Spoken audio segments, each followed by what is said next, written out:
In Los Angeles, last May 19th at 1:29 a.m., a 911 dispatcher received a call for help unlike any other the police had heard before. In this reenactment, all the people involved have returned to the scene, with one obvious exception.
Operator 473. Yes, officer, I'm over here at 36th and South Boulevard at a glass shop, and I had a problem here. I had broke in it. What?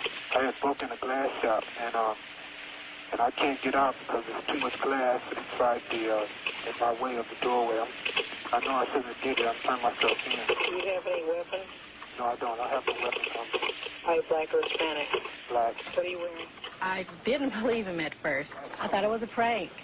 I thought it was a kid playing on the line. You know, they do that quite a bit. I just thought, yeah, sure, right. I'm sorry, I didn't mean to do the burglary, but can you tell the police officers not to use their firearms against me, because I'm not armed or anything. Okay. It's just because I broke in it, and can you hear the burglar alarm? Yeah. And I can't get out because there's too much glass in the doorway. If I step over this glass, it'll cut me very seriously. I'll be very seriously cut. Okay, we'll get somebody out.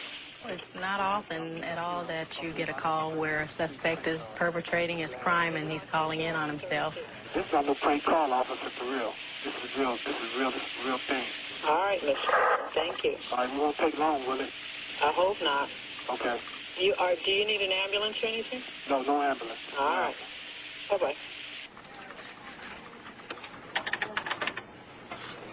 315, 459, suspect there now, 36 shots, 36 shots inside the glass shop. He's a male black, wearing brown khakis, black jacket, and black shirt. 315, be advised the PR is a suspect, and he advises he has no weapons at the location. What's that? Well, when we first got the call, we thought it was just a mistake. We sort of looked at each other and said, well, there's something wrong with this call. I had to confirm with the radio transmitter operator. The comments indicate the PR is a suspect and he was inside the location. Even though in this case it appeared the suspect was the one that called, you still don't know. It could be a setup. It could be an ambush type situation. There are a lot of crazy people out there. You really can't take anything for granted. 315 requesting an airship and K9 unit at our location. Sergeants Mark Mooring and Joe Friday also took the call. All right, partner, this is it. This one's for you. The danger on this call is increased because what's going on doesn't make any sense.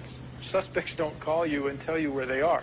We may be dealing with someone who's under the influence of PCP, and he might be have a psychological problem, be a psycho. If that's the case, we're going to need some extra people. PD-10 is over Sepulveda Pass right now.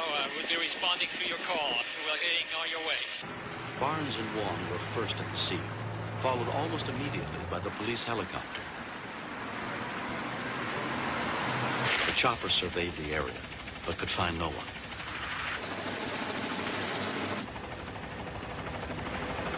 We walk up the scene on foot, kind of use cover and try to hide so that if there's someone inside, they don't see you. Once the K9 unit arrived, 18-year veteran Mark Mooring took charge. You guys be the one to go in with me if we have to go in. We had a tactically bad situation. I couldn't see anything through the windows, and I felt that the suspect could probably see out. 4 additional backup units arrived. The officers quickly surrounded the property. Even though the ordinary burglary situation is tense enough because it's a felon, now we have a felon who's not acting rational at all. Are we being set up?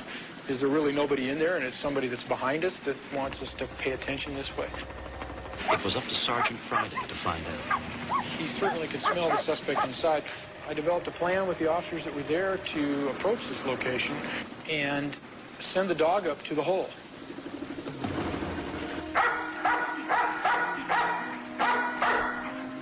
Keep your hands up! At that point in time, I heard the suspect yell out, "Keep the dog away from me, keep the dog away from me. I'll do anything, just keep that dog away from me." There were dogs that had him trapped from the back. He couldn't go out the back door, and he was very afraid of dogs, which was rather evident when we approached. Slide to your left. Keep moving.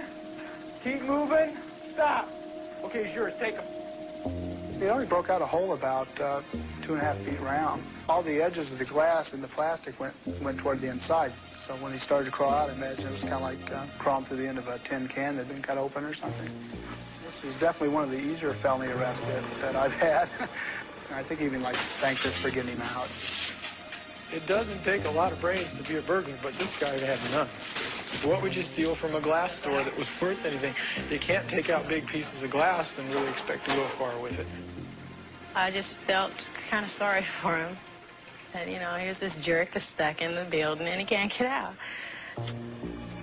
The suspect had to be rescued from a situation he created himself from a crime. I think that's pretty funny. I like that's a good ending, you know. On July 25th, the suspect pled guilty to vandalism and trespassing and was sentenced to 2 years probation and 150 hours of community service.